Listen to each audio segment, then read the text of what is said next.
Hella Sketchy was a very talented producer and underground producer that died at only 18 years old. I was first introduced to him a year and a half before he died, just as his career as a rapper began to pick up, and the whole thing is pretty sad. So in this video, I'm going to go over my experience as a fan of his career, his legacy, and where I think he'd be if he was still alive. I remember finding Hella Sketchy through SoundCloud in 8th grade. I don't remember whether it was late 2018 or 2019. But when I first heard him, or his music I should say, I really liked his music. He was one of those artists where when you hear one of their songs you just be like, that's a Hella Sketchy song.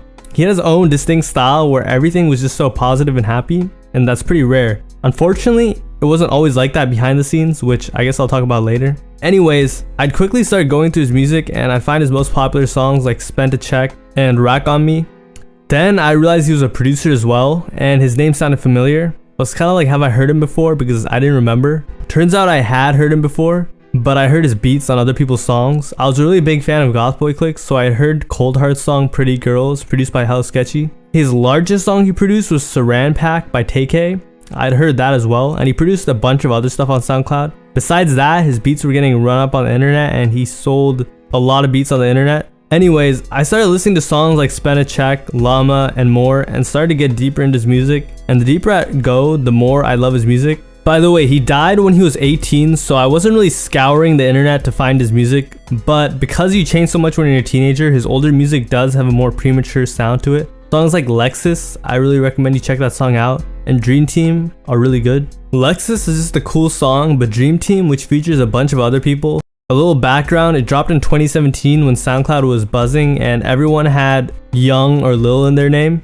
One of the guys in the song was Kevin Kazi, the other guy was Lil Winner, that's Insect's rap name, and Wi-Fi, and a couple others. If you listen to SoundCloud back then I guarantee you know who these guys are. Sketchy had the best verse on the song by far, and that entire song just almost summarizes that small scene of all those guys on SoundCloud, like Kevin Kazi, Wi-Fi, Pretty Boy Click, Lil Winter, Marcello, and all the other dudes who were making music with them. There weren't that many, but they got a lot of plays on SoundCloud. So as Sketchy got older, his sound would evolve. When he was really little, he was just making beats. Then, to my knowledge, he was doing lo-fi stuff, and some of those beats are still up on his page. Then he kind of created the happy-go-lucky but kind of hard beats he'd put out. And that's when he started dropping songs like Flip Phone Shorty and Spend a Check. Spend a Check especially, I remember watching that video on a story. That was back when he had a buzz cut, and the song was so good. If you listen to that song, it'll kind of give you a perfect feel for what his music was like. It was very simple, happy, and he'd be rapping with a catchy flow, which is what he did on that song. Another part about him was his aesthetic, which was really unique. He'd wear Pikachu beanies, Skechers, and mix it up with designer.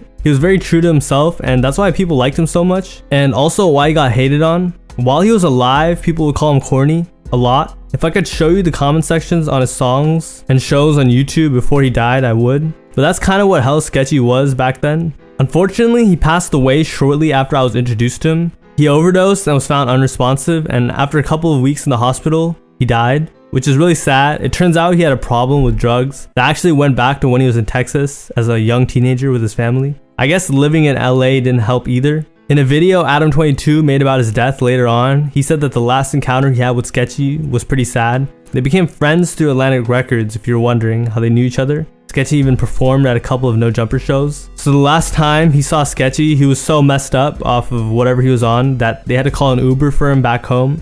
And he was only 18 when it all happened. It was crazy to me back then, and it's even crazier now. When he died, I was like 14 or 15 or something. Now I'm 18, and now that I'm his age, it's wild because I haven't done anything. I can't imagine dying at 18 years old. It's just crazy to me. After he died, I remember I listened to him like crazy in 9th grade. I really liked his music back then. Not that much has released since then, but back in 9th grade, I used to listen to him like all the time. In terms of the legacy he left behind and his influence, looking back, I'm not saying he was a visionary or anything, but he was definitely ahead of his time. The exact sound he had would have fit perfectly with the type of beats that got popular in 2020 and beyond. Like the type of stuff hyperpop.jp popularized, and all those like Lil Uzi beats and just hyperpop rap beats, you know what I'm talking about? If he was still alive, the type of music he made would have fit so well with that type of sound. A bunch of artists that came up in 2020 on SoundCloud really fucked with Sketchy as well. I think there's an interview with Midwest where he shows he has a Hella Sketchy phone case or something. Because this is Hella Sketchy on the back of it. Hella Sketchy was really